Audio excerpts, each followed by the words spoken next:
This is Cerebral Cinema. Movies of the mind.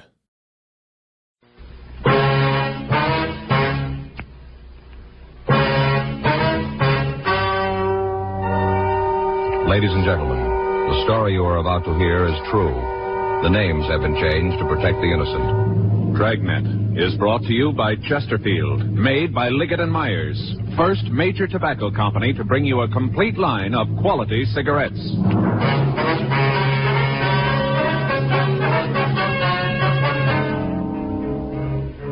You're a detective sergeant. You're assigned to homicide detail. The body of an attractive woman has been found in a downtown office building, beaten to death with a piece of lead pipe. The killer has escaped into the city. Your job? Find him. Today, friends, you hear these three words everywhere. Chesterfield's for me. The Chesterfield you smoke today is the best cigarette ever made. Best for you. Because Chesterfield gives you proof of highest quality, low nicotine. The taste you want. The mildness you want. Chesterfield is best for you because it is tested and approved by 30 years of scientific tobacco research. Chesterfield is best for you because it has an established good record with smokers, proven by test after test. Yes, friends, the Chesterfield you smoke today is the best cigarette ever made. For the taste you want, the mildness you want, join the thousands now changing to Chesterfield.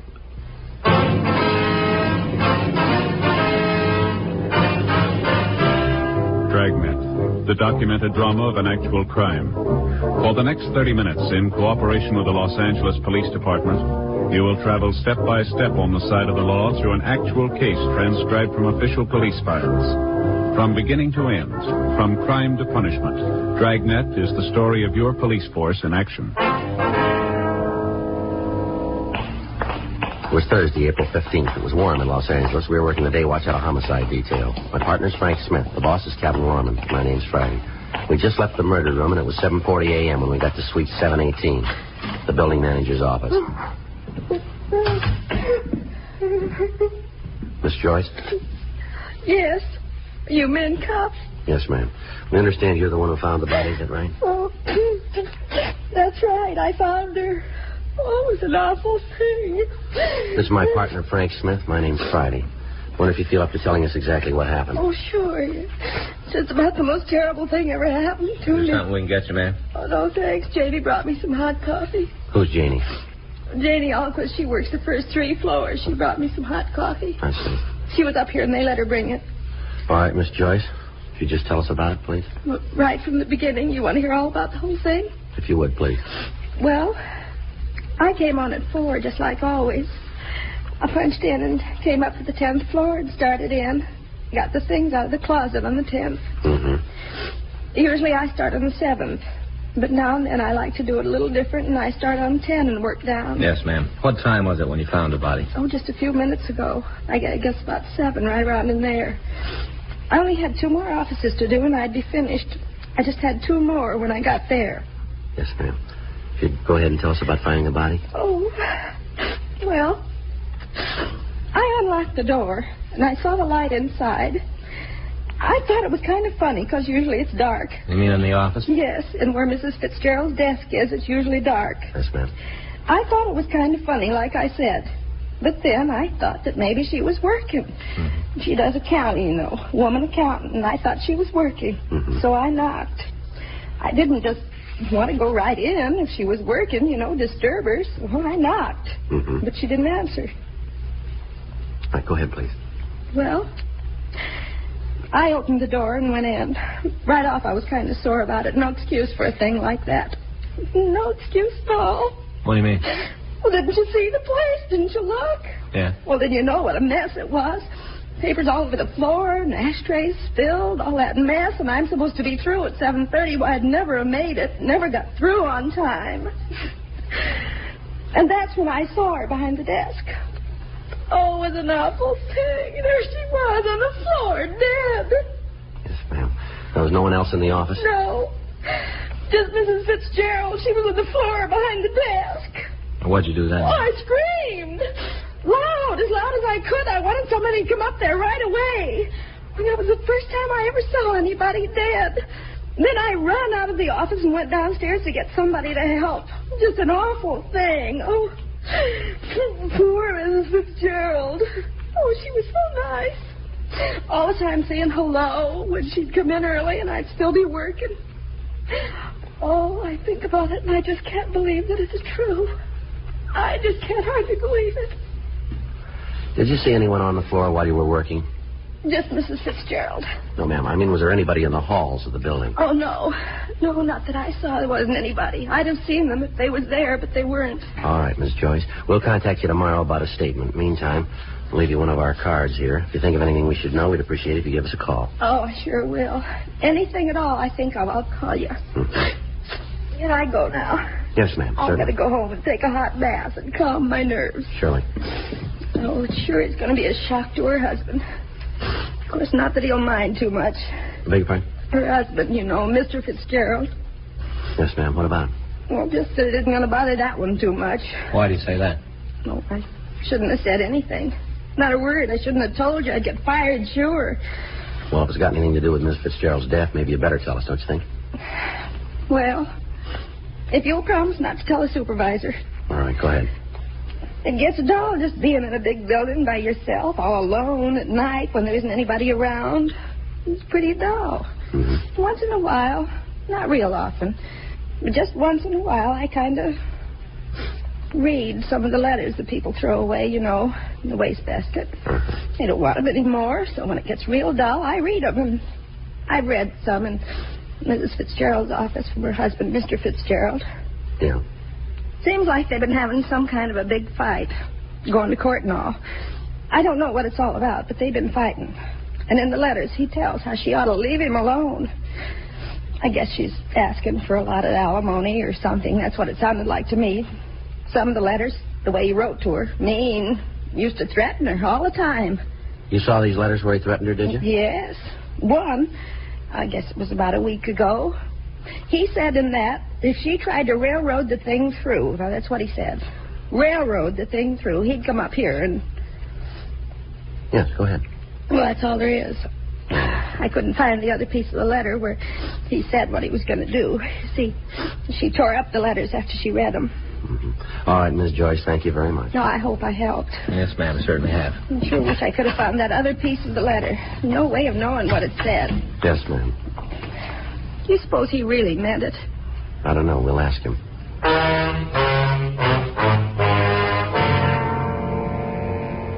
By the time Frank and I had arrived at the scene, the crew from the crime lab was there. Photographs of the entire room were taken, and fingerprints were lifted from the edges of the desk, from the top of a lamp, and from the molding around the door.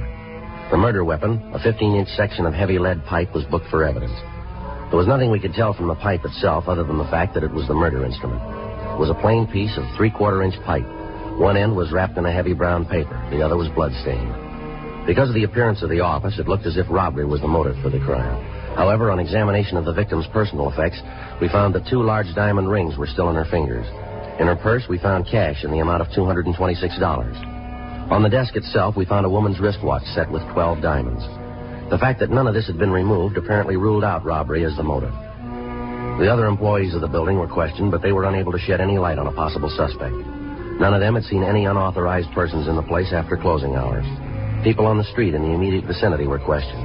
The only lead we were able to come up with was that at approximately 7:02 a.m., a newsboy had seen a short, stocky man walk from the office building entrance.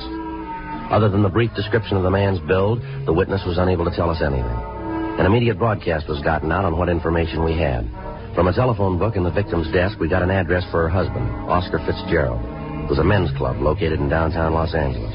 Frank and I drove over to talk to him. Come in. Thank you. Thanks very much. Sit down. I'll call for some coffee. You fellas want some? No, thanks. No, sir. You don't mind if I have some? No, you go right ahead. Room service, please. Kind of early for the cops to come calling, isn't it? Yes, sir, I guess it is. This is Miss Fitzgerald, room 417. Would you please send up a pot of coffee? That's right. Oh, and send a large glass of orange juice, too, huh? Yeah, make sure it's cold. 417. Right. One thing I can't go is warm orange juice. Like a cigarette? Yeah, thank you. Now, what's this all about? What do you want to see me for? Well, when's the last time you saw your wife? Ada? Thank you. I guess a couple of weeks ago. Why?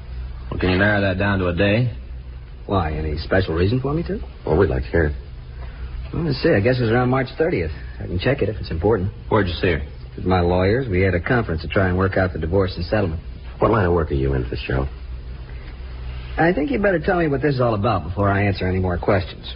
If this is some sort of trick Ada's trying, you tell her it won't work and she can get off my back. No, it's no trick. I think it might be better if you cooperate with us and answer the question. All right, but I'm going to tell you going in that if you try to pull a fast one, I'm going to deny everything I tell you now. If you tell us the truth, you won't have any trouble. Now, where do you work? Right now, I'm between. And what's that mean exactly? I'm an actor. Right now, I haven't got an assignment. Where'd you work last? Picture studio. Look, until you tell me what this is for, I'm not going to give you any names. Can you give us your movements for the past few days? Starting when? Well, let's try the day before yesterday. Okay, I got up and went out to see my agent. Of course, that was a waste of time. Hung around the office for a couple hours and then had lunch on the Strip. After that, I came downtown, saw a movie. I came home, took a shower, and then kept the dinner engagement. You prove that? If I have to, yeah. But you're getting no names until I know what's going on. All right, how about yesterday? What'd you do then? I got up and went out to my agent's. He told me he had a part on the fire. We went out on an interview. I was at the studio until about 4:30, and then we went back to my agent's office and had a couple of drinks. After that, I came back here, didn't feel too good, and I went to bed. Well, the man at the desk would be able to verify all that, would he? Yeah, just ask him. Fitzgerald, how'd you get along with your wife? Well, it's not any of your business, but I'll tell you. It isn't any secret. I hated everything about it. You ever have any fights with her? Not more than 5 a week for the past 4 years. You ever hit her? You know, people win money for answering questions on quiz shows. What happens if I answer the big one? Well, that depends on how you're going to answer it. We understand you wrote your wife some threatening letters. Now, is that right? I guess you could call them that, yeah. I told her to get off my back and leave me alone. Told her if she didn't, she was building more trouble than she could handle. Did you ever threaten her life? No. I'm not going to try to tell you that there weren't times when I could have killed Ada. There were a lot of them, but it wasn't worth it, not for her. What'd you argue about mostly? The divorce. I've been trying to get one for the last 4 years. Ada wouldn't see it. Finally, when I did talk her into it, the settlement she wanted was way out of line. I wouldn't go for it and told her so. Well, what's all this about the fights and the threatening anyway? Something happened to Ada, is that it? Yes, sir. She been hurt? I'm afraid it's more serious than that. She dead? Yes, sir. You think I did it? Now we're checking everybody that knew her. Okay, I told her there were times when I could have, when I maybe wanted to. But I wouldn't go to jail for her. Not ever. You got to find another boy, and when you do, I'll go his lawyer's fee. Yeah. How'd they do it? Piece of lead pipe. Bad? Yeah. Rough way to go. Is there an easy way?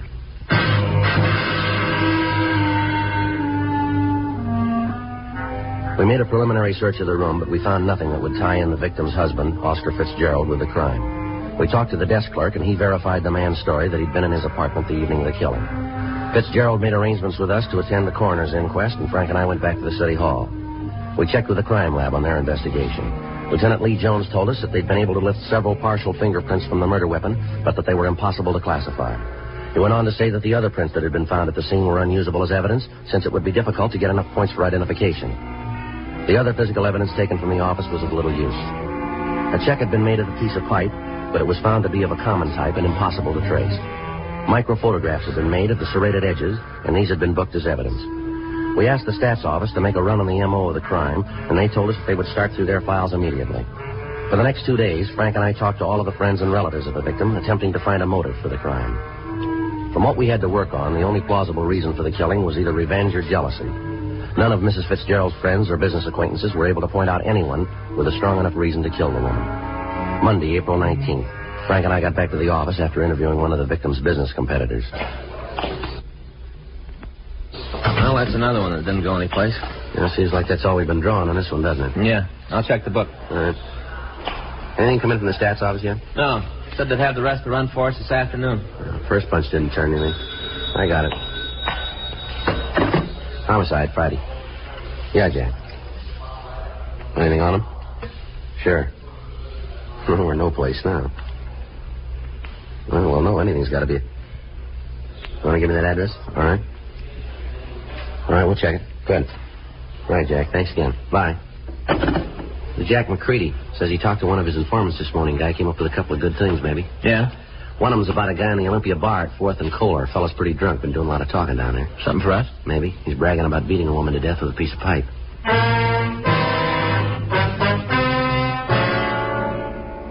4:40 p.m. We left the office and drove over to the corner of 4th and Kohler, the Olympia bar.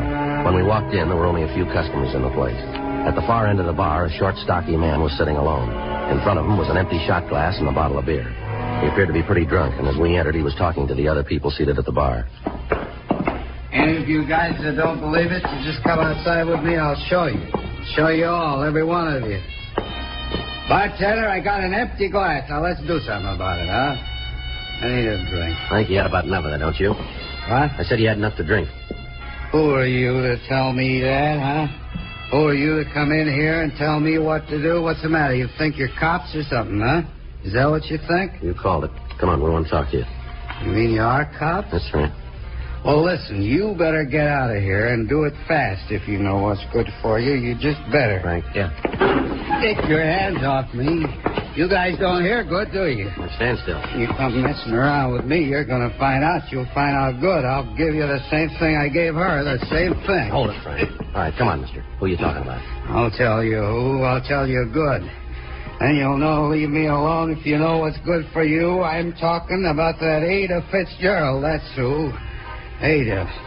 You go messing with me and you'll get what she got. I'm a pretty rough fella, you know.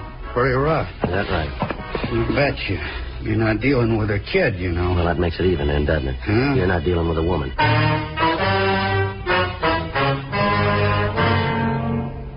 We took the suspect down to the homicide squad room. He identified himself as Carl Neely. He was handcuffed to a chair, and we ran his name through the record bureau. He had a long string of arrests for various charges, including attempted robbery, assault, and assault with intent to do great bodily harm. He'd never been convicted on a felony, but his record showed that he'd served 2 terms in the county jail for drunk charges and creating a public nuisance. While we were checking his record, the suspect passed out in an alcoholic stupor in the squad room. We contacted Sergeant Jack McCready and Officer Danny Galindo and asked them to make a search of the suspect's residence. In going over the place, they'd found a blood-stained shirt and a coat. The garments were packed in a cardboard box that had been hidden under the kitchen sink. They were brought downtown to us along with an empty envelope found in the apartment. It had been sent to the suspect, Neely, and the return address on the back indicated that the letter had been sent by the victim's husband, Oscar Fitzgerald. We waited for the suspect to come to enough for us to question him. Frank went out and brought back some hot coffee. We tried to get Neely to drink some of it. 8:40 p.m. It's hot. All right, come on, try some more.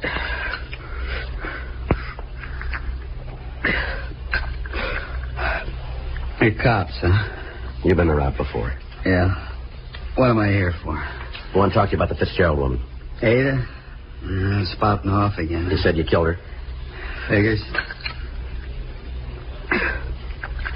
Every time I get tanked up, I always kill somebody. It never fails. All right, tell us about the Fitzgerald woman. Nothing to tell.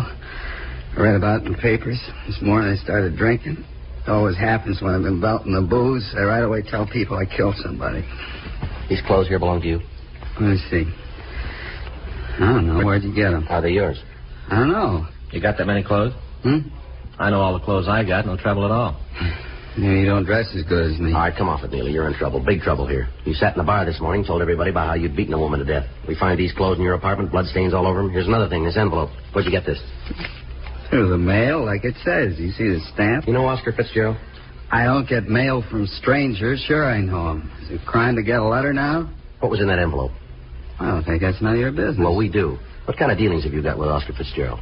Well, you still work for him? Doing what?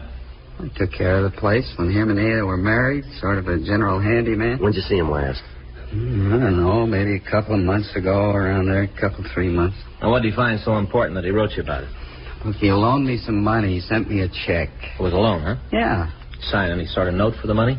Well, I endorsed the check. It said on it was a loan. What are you guys trying to prove, anyway? You trying to tie me in with Ada's killing? You look good for it. You're off your rocker. I had nothing to do with it. Sure, you got me for drunk, but that's all. Your record makes you look good for it. Clothes we found in your apartment don't help you. You sure Oscar Fitzgerald didn't pay you to kill his wife? It'd be a lot better if you told us the truth here, Neely. I'm telling you the truth. It's right in front of you. All you got to do is open your eyes. It's there. Where'd the bloodstains come from? They're mine. Well, tell us about it. Well, I got in a fight with another fella. Where? A bar down on 7th. When? Wednesday. Last week? Yeah, last Wednesday. What time did you have this fight? Closing time? That'd make it about 2 o'clock, huh? That's when the bar's closed. Where'd you go after you had the fight? Went up to a friend's house and had a couple more drinks. Who's a friend? You don't know him. He's got no record. What's his name? I don't want him dragged into anything. What's his name? Jackie Meadows. Let me see your hands, Neely. Sure.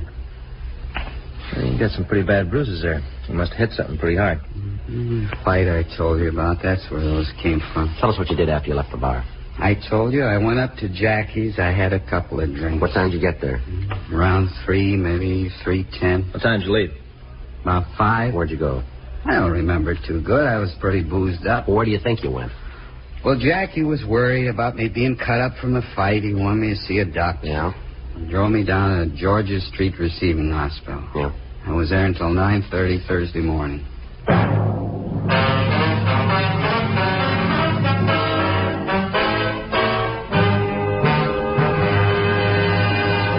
You are listening to Dragnet, the authentic story of your police force in action. World altitude records. World speed records. All part of Bill Bridgman's job as a supersonic test pilot for Douglas Aircraft.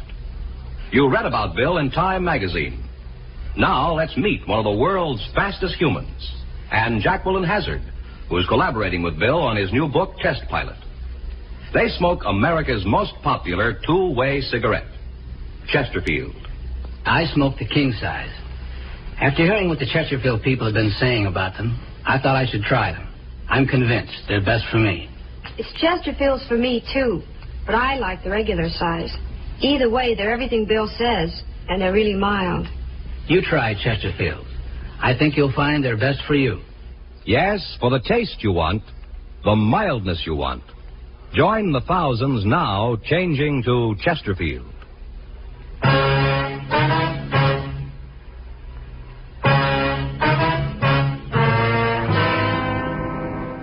A call was put through to Dr. Hall at Georgia Street Receiving Hospital asking if a patient was given emergency treatment on the morning of Thursday, April 15th. A search of the hospital records verified the story told to us by the suspect, Carl Neely. We checked through our crime reports and we found that a miscellaneous injury report had been made. From the coroner's report, we knew that the victim had been murdered between the hours of 5 a.m. and 7 a.m. on that morning. We got in touch with Neely's friend, Jackie Meadows, and he also verified the suspect's story. He was booked in at the main jail on a charge of being drunk in a public place, and Frank and I started checking out the remainder of the list that the stats office had given us. Originally, there had been 12 names on the list.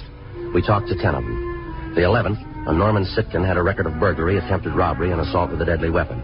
He'd been arrested and brought to trial on a charge of murder 3 years previously, but he'd been acquitted. The circumstances surrounding his arrest were the same as those in the Fitzgerald case. The main reason he'd been released a free man was the testimony of his mother, who had sworn that Sitkin had been home with her on the night of the killing. When we went out to his home, we found that he wasn't there. We talked to his mother, and she told us that he'd been in San Diego for the past 3 days.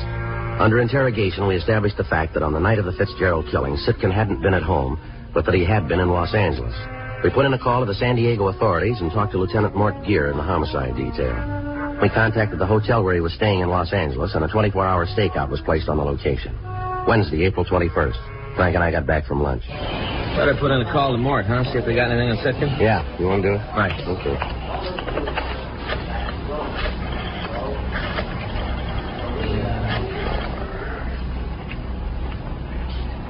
Hi, this is Frank Smith, robbery. Yeah, I'd like to put in a call to San Diego PD Homicide Bureau. Lieutenant Mort Gear. No, it's a homicide. Yeah, DR 132549. Yeah, that's the one. Mm-hmm. That's 3268? Huh? Well, 58. Right. Okay, Sam, thanks.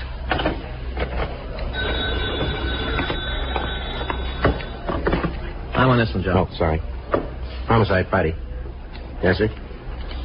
No, that's right. Well, when was that? Yes, sir. Right away. Cancel that call, Frank. What do you got? Sitkin just walked into his hotel.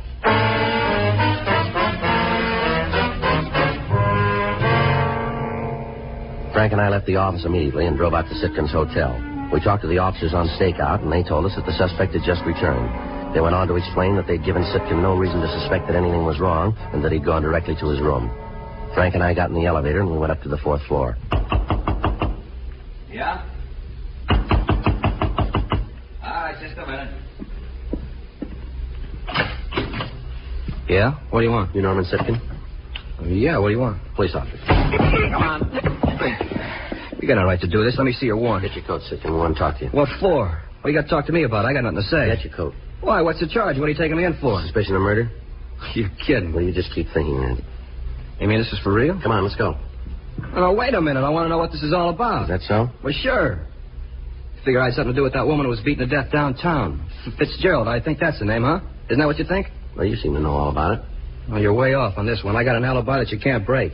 I can see you guys figuring because I stood this kind of beef once before, you can make it stick this time. Well, it won't work, cop. None of it fits together. I can prove where I was that night every minute. All right. That's right, every minute. You check in my house. Happens I was with my mother, just like the other time. All night I was home. You gonna stand on that? Well, there isn't any other way. Well, that's gonna make it a lot easier then.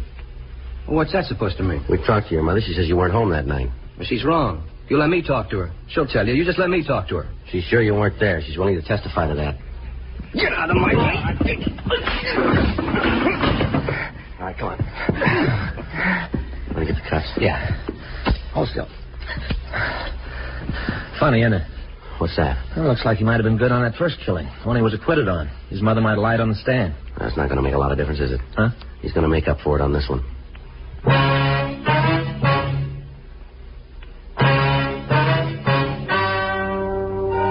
The story you have just heard is true. The names were changed to protect the innocent. On August 17th, trial was held in Department 97, Superior Court of the State of California, in and for the County of Los Angeles. In a moment, the results of that trial. Now, here is our star, Jack Webb. Thank you. Earlier, George Fenneman told you exactly why the Chesterfield you smoke today is the best cigarette ever made. And best for you. Now, the rest is up to you. Get a carton or two for yourself. Smoke them and you'll say as we do, it's Chesterfields for me.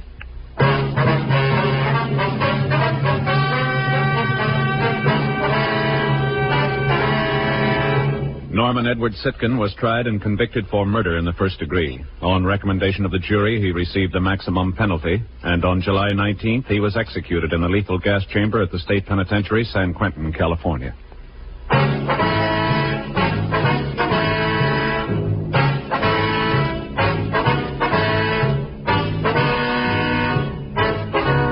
You have just heard Dragnet, a series of authentic cases from official files.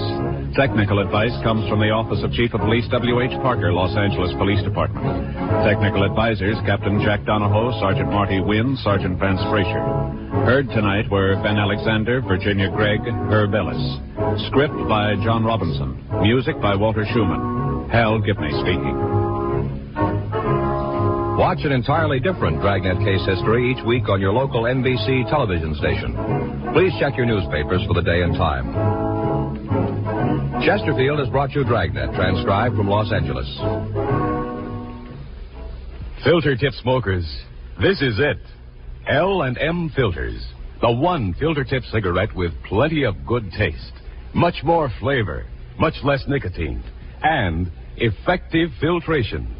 Only the L&M filter contains the miracle product alpha cellulose, absolutely pure, non-mineral, harmless to health. Yes, this is it.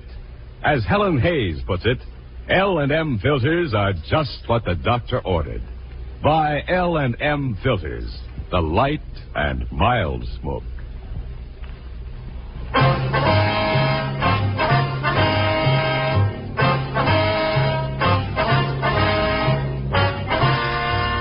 Hear Rocky Fortune following John Cameron Swayze and the news on the NBC Radio Network. Cerebral Cinema hopes you have enjoyed this movie of the mind.